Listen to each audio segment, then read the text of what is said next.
Hello. Today we are gonna talk about the process of heatproofing. So let's get started. First, they start their work by cleaning, grinding.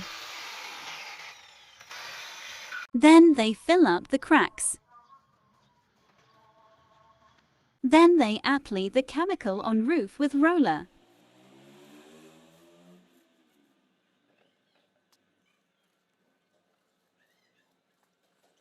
Congrats! Your work is done.